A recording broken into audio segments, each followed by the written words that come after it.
என் அன்பு குழந்தையே, உனது செய்கைகளையும் நடவடிக்கைகளையும் பார்த்து வியந்தேன் மகளே. குழந்தையே, எண்ணிவிட முடியாத அளவிற்கு வெகு நீண்ட காலமாக நீ என்னிடம் ஒரு பிரார்த்தனை செய்துவிட்டு அதற்காக காத்திருக்கின்றாய்.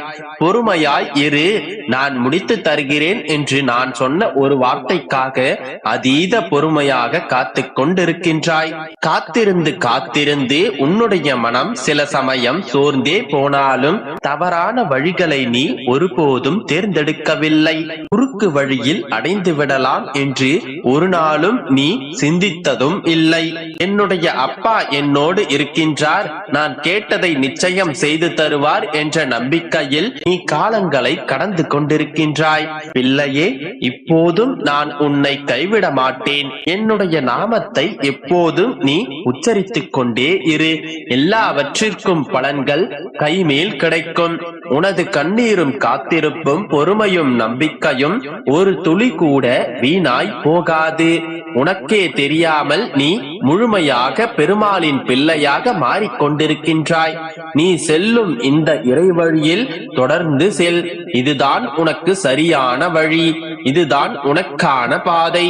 கவலைப்படாமல் தொடர்ந்து பயணித்து வா. உன்னுடைய வாழ்க்கையில் மாபெரும் மாற்றத்தை நான் கொண்டு வரப்போகின்றேன். ஆம் தங்கமே, புத்தம் புது வாழ்க்கையை அனுபவிக்கப் போகின்றாய். தைரியமாக இரு, நீ ஜெயிக்கப் போகின்றாய். அன்று நீ என்னை புரிந்து கொள்வாய். நான் சொல்லும் அத்தனை வார்த்தைகளுக்குமான அர்த்தத்தை அன்று நீ உணர்ந்து கொள்வாய். உனக்கான அந்த நாள், உனக்கான அந்த நொடி, உனக்கான அந்த தருணம் நிச்சயமாக வரும். அந்த தருணத்தில் பேச முடியாமல் தவிப்பாய். என்னை தேடி அலைந்து ஓடி வருவாய். ஆனந்தத்தில் என்னை பார்த்து அழுதும் விடுவாய். நன்றி அப்பா என்று வாய்விட்டு சொல்ல முடியாமல் திணறிக் கொண்டிருப்பாய். உன்னுடைய கண்களும் கரங்களும், உன்னுடைய கண்களில் வரும் கண்ணீரும் தான் என்னிடம் பேசும். இப்பொழுது உன்னை பார்த்து நான் நெகிழ்ந்ததை போன்று அப்போது நடக்கும் விஷயங்களை பார்த்து நீயும் நெகிழ்வாய். அந்த நெகிழ்ச்சியான தருணங்களுக்காக மகிழ்ச்சியாக காத்து கொண்டிரு. கூடிய விரைவில் உன்னுடைய மனம் போல் எல்லாம் நடக்கும். நல்லதே நினைக்கும் உனக்கு எப்போதுமே நல்லதுதான் நடக்கும். குழந்தையே, எப்போது நீ என்னை வணங்க ஆரம்பித்தாயோ அந்த கணத்திலிருந்தே உனக்கான நன்மைகள் உன்னை தேடி வர ஆரம்பித்து விட்டது. நீ என்னை எப்போது சரணாகதி அடைந்துவிட்டு உன்னை பாதுகாக்கும் பொறுப்பை எப்போது என்னிடம் ஒப்படைத்தாயோ அப்போதே உனது கர்மாக்களுக்கெல்லாம் நானே பொறுப்பேற்றுக் கொண்டேன். இப்போது நீ அனுபவிப்பது உன்னுடைய சிறிய கர்மாக்கள் தான். அதையும் நான் கூடிய விரைவில் வலுவிழக்கச் செய்து விடுகின்றேன். என்னுடைய ஆசீர்வாதம் எப்போதுமே உனக்கு இருப்பதால் என் தங்கமே, இந்த பதிவு உன்னுடைய கண்களில் பட்டது. உனக்கான வாக்குதான் இது. ஏனென்றால் அனைவராலும் அனைத்து சமயத்திலும் எனது வாக்கினை கேட்க முடியாது. உனக்கான வாக்கு உன்னை வந்து சேர வேண்டும் என்று இருப்பதால் இதை உன்னால் கேட்க முடிகின்றது. என் தங்கமே, உனக்காகவே ஒரு இனிப்பான செய்தியை கொண்டு வந்துள்ளேன். இதை கேட்டு முகம் மகிழ்வது மட்டும் இல்லாமல் நீ சந்தோஷமாக இருக்க வேண்டும். உன்னை தேடி பல வெகுமதிகள் வருவதற்கு தயாராக உள்ளது. உன்னுடைய மனதை ரணப்படுத்திய அவமானங்களும் துயரங்களும் நீ வடித்த கண்ணீரும் அனைத்துமே இப்போது அதற்கான பலனை பெற தயாராக இருக்கின்றது. உன்னுடைய நன்மைக்காகவே உனக்கான பல ஆரோக்கியமான நல்ல செய்திகளை நான் தரப்போகின்றேன். உன்னுடைய மனதிற்குள் நீ நினைத்துக் கொண்டிருக்கும் அனைத்து விஷயங்களும், உன்னுடைய கனவுகளும் எனக்கு தெரியும். அதை நிஜமாக்கவே இப்போது நான் உன்னை தேடி வந்துள்ளேன்.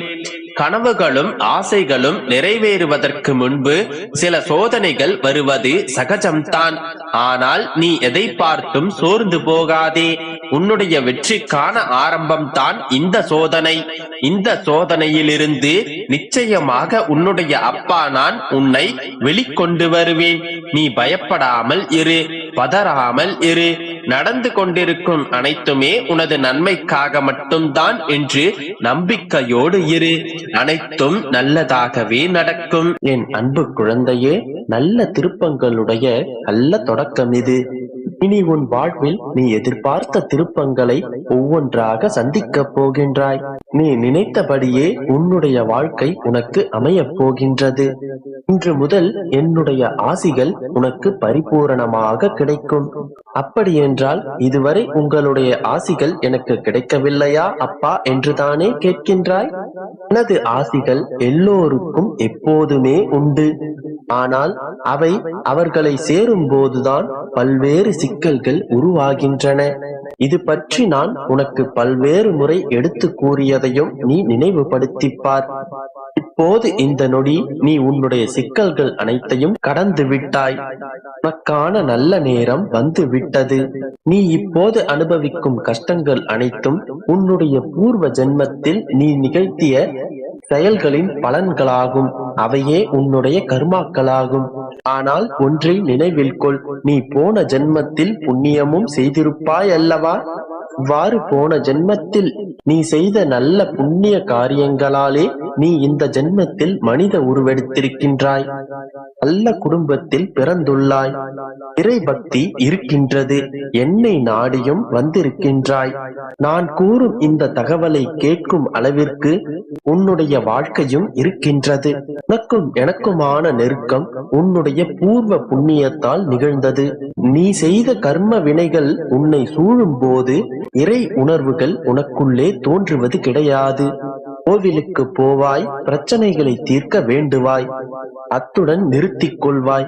உன்னுடைய பிரச்சனைகள் யாரால் தீர்க்கப்படும் என்ற தகவல் உனக்கு தெரியாது.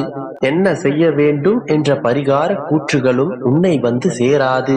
உன்னுடைய நல்ல காலம் வரும்போது மட்டுமே உனக்குள் நல்ல தெய்வீக எண்ணங்கள் தோன்றும். இறைவனை தேடி கோவிலுக்கு சென்று வருவாய்.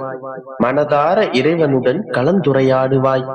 அப்போது நான் கூறும் இந்த வார்த்தைகளும் உன்னுடைய செவிகளை வந்து சேரும். அப்போது உன்னுடைய பூர்வ ஜென்ம நல்ல காலம் வந்துவிட்டது என்பதை யாரும் சொல்லாமலே உன்னால் அறிந்து கொள்ள முடியும். இது போன்ற நல்ல வார்த்தைகள் உன்னுடைய செவிகளை சேரும் போதும் உன்னுடைய கண்களில் படும் போதும் மட்டுமே உன்னுடைய நல்ல காலம் பிறந்துவிட்டது என்பதை உன்னால் நிச்சயம் உணர முடியும். இன்னும் சொல்ல போனால் இப்போது நீ தோல்வி, விரக்தி, கவலை, கஷ்டம், துன்பம் என்று பல விஷயங்கள் உன்னை சூழ்ந்து கொண்டிருக்கின்றது. எங்கோ யாரோ எப்படியோ செய்த செயல்கள் உன்னை பாதித்துக் கொண்டிருக்கின்றது. நீ நன்மையை நாடினாய், தீமை வந்து சேர்ந்தது. வெளிச்சத்தை நாடி வந்தாய், ஆனால் இங்கோ இருள் உன்னை சூழ்ந்து கொண்டிருக்கின்றது. இப்படி உன்னுடைய எதிர்பார்ப்பிற்கு நேரெதிராக அனைத்தும் நிகழ்கின்றது. கவலைப்படாதே என் செல்லமே. உன்னுடைய வாழ்க்கையில் திடீர் திருப்பம் வந்து எல்லாம் தலைகீழாக மாறும். நல்லதே நினை.